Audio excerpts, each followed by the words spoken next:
मैं हूं सौम्या और आप देख रहे हैं डीएनए न्यूज़। आज के हमारे इस कार्यक्रम एक मुलाकात में हम आपका स्वागत करते हैं और इस कार्यक्रम में हम बात करेंगे मोटर स्टैंड वार्ड की पार्षद और मॉडलिंग की दुनिया में जिन्होंने अपने काबिलियत के दम पर बोलबाला कर रखा हुआ है, प्राची सोनी जी से।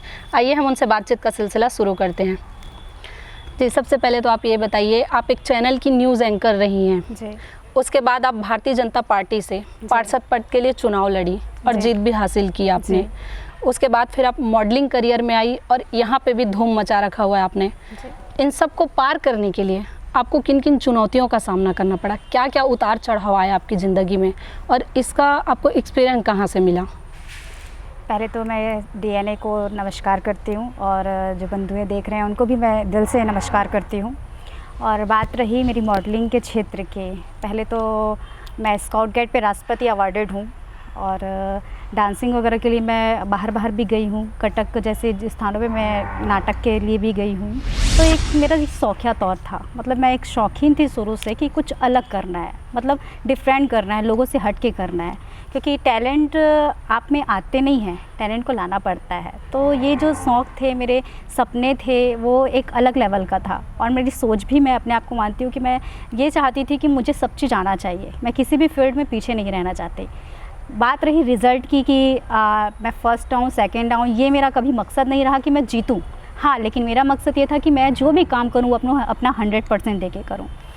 जैसे कि मैं 2019 की भी विनर रह चुकी हूँ, समर छत्तीसगढ़ क्वीन रह चुकी हूँ और अभी का जो मेरा मॉडलिंग का क्षेत्र था वो भी मैं एक शौकिया तौर पे गई हुई थी। आगे लक्ष्य मैं इसको नहीं मानती हूँ क्योंकि आगे तो बहुत सारे पड़ाव आते जाएंगे और मुझे धीरे धीरे पार करना है। कोई चीज़ आपको एक मुश्त तो नहीं मिल जाता है। हाँ, हालांकि इंटरेस्ट रहता था, शौक़ रहते थे और ये एक कला था जो मन को एक बांध के नहीं रखा। मतलब मैं एक राजनीति के क्षेत्र में भी एक पार्षद हूँ, मेरी भी वहाँ बहुत बड़ी और इम्पोर्टेंट जवाबदारी है कि मैं पार्षद हूँ और वार्ड का भी मेरा एक जिम्मेदारी है कि मैं उससे भी पूरा करूँ।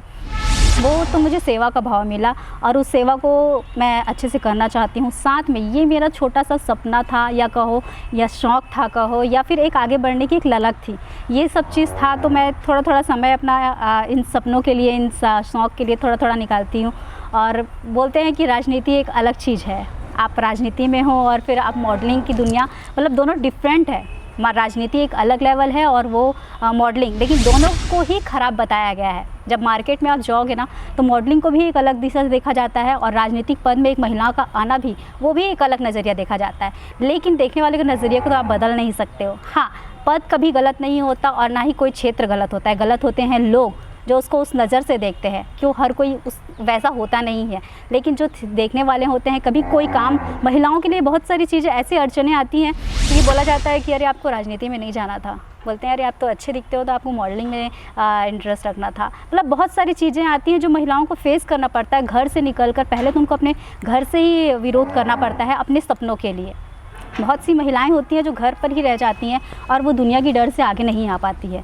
तो यही मेरा, मतलब मैं सोचती हूँ, बस ये सोचती हूँ कि मैं अच्छे से रहूँ, मेरा काम अच्छा रहेगा तो दुनिया बोलने वाले की कमी नहीं है। लेकिन आप क्या करते हो, ये आपके लिए बहुत बड़ी मायने रखते हैं। और यही राजनीति पद के लिए मैं आगे भी आई और साथ में मैंने मॉडलिंग का क्षेत्र इसलिए चुना क्योंकि ये मेरा कोई लक्ष्य नहीं है, बस मैं चाहती हूँ कि मुझे सब कुछ आना चाहिए। और मैं एक महिलाओं के लिए एक संदेश भी देना चाहती हूँ कि आप किसी फील्ड में कम नहीं हो, आपको दुनिया रोकेगी लेकिन आपको आगे बढ़ना है। लेकिन काबिलियत आप पे होनी चाहिए, दम आप में होना चाहिए, विश्वास होना चाहिए और कर दिखाने का एक जुनून और जज्बा होना चाहिए, फिर आप कहीं पे भी कुछ भी कर सकते हैं। बहुत सही बात कही आपने। आप ये बताएंगे कि कंपटीशन क्या था और क्या प्राइज़ मिला आपको? कंपटीशन था इंडिया आइकॉन ब्यूटी का था और बहुत बाहर से लोग आए हुए थे, पूरे इंडिया से लोग आए हुए थे, यहाँ तक कि बॉम्बे से भी लोग आए हुए थे और बहुत अच्छे लेवल का था। रुना शर्मा मैम हमारी डायरेक्टर थी और उन्होंने ये प्रोग्राम ऑर्गेनाइज़ कराए थे। और यहाँ पर सुभाष मलिक जी हैं जो मुझे इनकी जानकारी दी और उनको लगा, तो फिर क्योंकि मैं अक्सर हर फील्ड में रहती हूँ, मैं 2019 की गरबा क्वीन विनर भी रह चुकी हूँ, तो ऐसे तो लोग देखते हैं कि एक्टिविटी भी रहती है करके, तो मुझे इस सब की जानकारी मिल जाती है। तो मैं वहाँ पर गई हुई थी और मेरे पास ज़्यादा समय नहीं थे और मैंने बहुत कम समय में अपने प्रिपेयर किया था अपना ड्रेस। सब मैं मार्केट से परचेस कुछ भी नहीं की थी, मैंने 2 दिन में अपनी ड्रेस डिज़ाइन ड्राइंग किए, फिर उसके बाद बनाया। और मेरी 2 फ्रेंड है जिसको मैं बताना चाहूँगी, जिनके कुछ भी हम करते हैं तो हम मिलजुल कर करते हैं, तो उनका भी मुझे सपोर्ट मिला। और फिर वो मैंने ड्रेस डिज़ाइन करवाई, फिर और ख़ुद से मैंने क्रिएटिव राउंड भी किया। उसके लिए भी मैंने अलग से अपना सब सोच थिंक और बनाया था, ड्रेस सब भी अलग से किया हुआ था।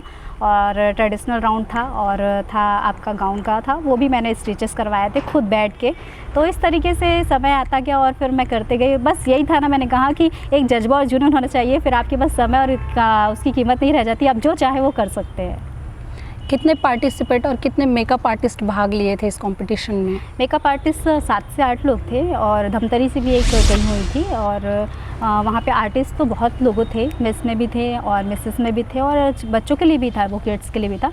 तो बहुत सारे पार्टिसिपेट, मैंने बताया ना कि बहुत बहुत जगह से आए थे, तो काफ़ी लोग थे वहाँ पर और बहुत अच्छा प्रोग्राम था। तो आप इस मॉडलिंग के फील्ड में कब से हैं और अब तक कितने कंपटीशन में आप हिस्सा ले चुकी हैं? मॉडलिंग के फील्ड में मैं ज़्यादा समय तो नहीं बोलूँगी, यानी कि शौक़ तो बहुत पहले से था, इंटरेस्ट था कि कुछ करूँ करके। और इंटरेस्ट था तो फिर उसमें रुझान तो आपका जाता ही है, जहाँ आपका इंटरेस्ट रहता है वहाँ रुझान जाता है। तो 2019 में मैं समर छत्तीसगढ़ की विनर बनी, छत्तीसगढ़ की विनर बनी मैं। और फिर देन थोड़ा थोड़ा ऐसा कुछ होता गया तो मैं सीखते चली गई और फिर अभी ये जो प्रोग्राम हुआ उस पर मैंने पार्ट किया है और अभी फिर विनर रही, मतलब विनर फर्स्ट रनर रही मैं। अवार्ड मिला आपको, जब प्राइज़ मिला उस टाइम आपको क्या एहसास हुआ, क्या महसूस हुआ आपको? देखो, जीतने का एक जुनून होता है, वो तो खुशी अलग लेवल की होती है, पर मेरा उद्देश्य कभी भी जीतना नहीं रहा है। बस मैंने कहा ना कि मेरा 100% होना चाहिए। जब मैं किसी भी काम को करने को जब सोचती हूँ ना, तो मेरा मकसद ये नहीं रहता कि मैं जीतूँ या हारूँ। मेरा मकसद रहता है कि मैं जो अपना काम कर रही हूँ उसको 101% से करूँ, अच्छे से करूँ। तो यही एक था। और जब आपको उस बेस पे जीत मिल जाती है तो वो उसका अनुभव तो फिर आप शेयर नहीं कर सकते, क्योंकि वो फीलिंग इतनी अच्छी होती है।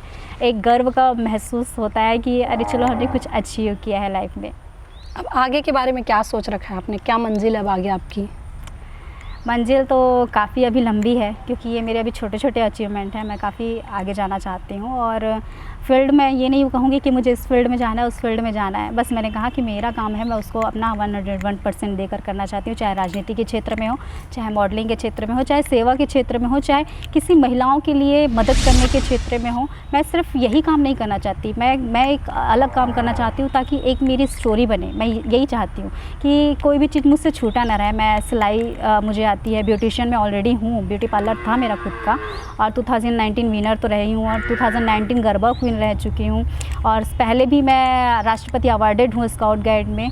अब राजनीति के क्षेत्र में भी इस कम उम्र में मैं आई हूँ समझो। और फिर उसके बाद अभी ये जॉब चल रहा है। तो सारी चीज़ों के लिए मैं एक इंस्पिरेशन बनना चाहती हूँ महिलाओं के लिए, कि वो चाहे तो वो सब चीज़ कर सकती हैं। वो अपने अंदर को कभी मारे ना, कभी अपने आप को ये ना कमतर ना आके कि वो कुछ नहीं कर सकती। पहले तो उन्हें अपनी शक्ति को पहचानना बहुत ज़्यादा ज़रूरी है, क्योंकि वो जब तक उस चीज़ को नहीं जानेगी तो वो अपनी कला, अपनी टैलेंट, अपने आप को नहीं जान पाएगी, तब तक उस सब चीज़ों को समझ नहीं पाएगी। आप रनर अप रही हैं लेकिन विनर नहीं बन पाई, तो इस बात का कोई मलाल आपको? कोई मलाल नहीं है मुझे। मैं रनर अप हूँ, ये मुझे खुशी है। मैंने कहा ना पहले भी कि मैं जीतने के लिए नहीं जाती हूँ, मुझे बस ये रहता है कि मैं अपना 101% दूँ। और कोई मलाल नहीं है। विनर आज नहीं है तो क्या हुआ, कल होंगे। मेहनत धीरे धीरे करते रहना चाहिए और मेहनत करने का फल तो आपको मिलता ही है।